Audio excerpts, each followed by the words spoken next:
మత సామరస్యానికి తెలుగు నేల ప్రతీక అన్నారు మంత్రి కొండా సురేఖ. వరంగల్ దేశాయిపేట చర్చిలో క్రిస్మస్ వేడుకల్లో పాల్గొన్నారు సురేఖ. మంత్రిగా బాధ్యతలు చేపట్టిన తర్వాత క్రిస్మస్ వేడుకల్లో పాల్గొనేందుకు వచ్చిన కొండా సురేఖకు పాస్టర్లు, మహిళలు ఘనంగా సన్మానించారు. ప్రజా ప్రతినిధులుగా కాకుండా ప్రజలకు సేవకులుగా పనిచేస్తామన్నారు మంత్రి.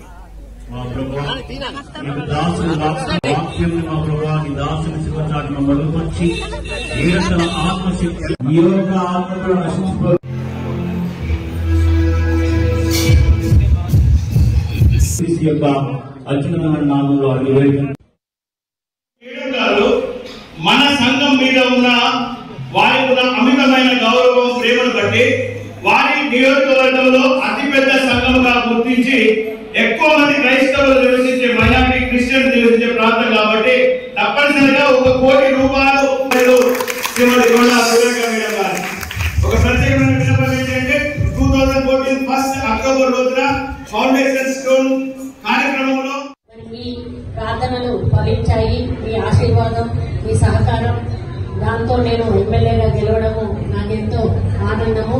మీ మేలన్నిటికీ కూడా నేను మర్చిపోను. వరంగల్ ఈస్ట్ ఎమ్మెల్యేగా నేను మంత్రిగా ఉన్నా కూడా ఇక్కడ ప్రత్యేకంగా ఎమ్మెల్యేగా నా దృష్టి ఎప్పుడు కూడా మీ సమస్యల మీద, మీ అభివృద్ధి మీద ఉంటుందని చెప్పి తెలియజేసుకుంటా ఉన్నాను. మరి ఈ క్రిస్మస్ సందర్భంగా మనకు ఒక స్వేచ్ఛ వచ్చింది, మనకు స్వాతంత్రం వచ్చింది. తెలంగాణ 10 సంవత్సరాలు ఈ రోజు మనం కోల్పోయిన ఏవైతే బాధలు పడ్డ బాధలైతేనేమి, కోల్పోయిన అభివృద్ధి అయితేనేమి, అవన్నీ కూడా తిరిగి పొందే అవకాశం మీరందరూ కూడా కాంగ్రెస్ పార్టీకి ఇచ్చారు.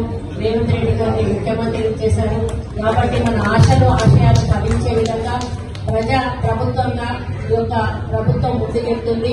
పాలకులుగా కాకుండా సేవకులుగా మీకు పనిచేస్తూ మరి రేపటి నుంచి 31 నుంచి 6 వరకు కూడా ప్రజాపాలన కార్యక్రమం కూడా ఆల్రెడీ మొదలుపెట్టాము.